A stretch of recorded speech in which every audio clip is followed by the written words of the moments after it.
വിവാഹമോ വിശേഷ ദിവസങ്ങളോ ഏതുമാകട്ടെ, മനസ്സിലുണ്ടോ മാക്സിലുണ്ടോ. ഓങ്ങല്ലൂർ ഗ്രാമപഞ്ചായത്തിൽ വയോജന സൗഹൃദ പഞ്ചായത്ത് ശില്പശാല സംഘടിപ്പിച്ചു.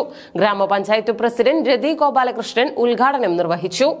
ഓങ്ങല്ലൂർ ഗ്രാമപഞ്ചായത്ത് കോൺഫറൻസ് ഹാളിൽ വെച്ചാണ് വയോജന സൗഹൃദ പഞ്ചായത്ത് ശില്പശാല സംഘടിപ്പിച്ചത്. ഗ്രാമപഞ്ചായത്ത് പ്രസിഡന്റ് രതി ഗോപാലകൃഷ്ണൻ ഉദ്ഘാടനം നിർവഹിച്ചു.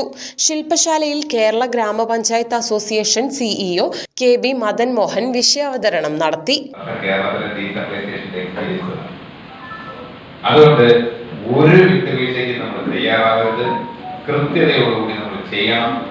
ഇതിനാവശ്യമായിട്ടുള്ള പ്രവർത്തനങ്ങൾ നമ്മൾ രൂപപ്പെടുത്തിയത് ഒട്ടേറെ സംഘടനാ സംവിധാനങ്ങളുടെ പഠനം നടത്തിയതിനു ശേഷമാണ് അതിന് രൂപം കൊടുത്തിട്ടുള്ളത്. അപ്പൊ അതുകൊണ്ട് തന്നെ അത് കൃത്യമായി നമുക്ക് ഫോളോ ചെയ്യാൻ പറ്റുന്ന ഒരു രീതി ശാസ്ത്രം നമുക്കിനകത്ത് വേണം. അങ്ങനെയാണെങ്കിൽ എന്ത് പണിയാണ് നമ്മൾ എടുക്കാൻ പോണേ? ഒന്ന്, ഇന്ന് ഇവിടെ കൂടി എല്ലാവരെയും കൂടി ചേർന്നിട്ട് പഞ്ചായത്ത് തരത്തിലൊരു സംഘടനാ സമിതി ഉണ്ടാകും. എന്നതിന് വേണ്ടിയിട്ട് സമയബന്ധിതമായി ഈ പ്രവർത്തനം നടത്തി തീർക്കാൻ ആവശ്യമായിട്ടുള്ള സംഘടന സമിതി.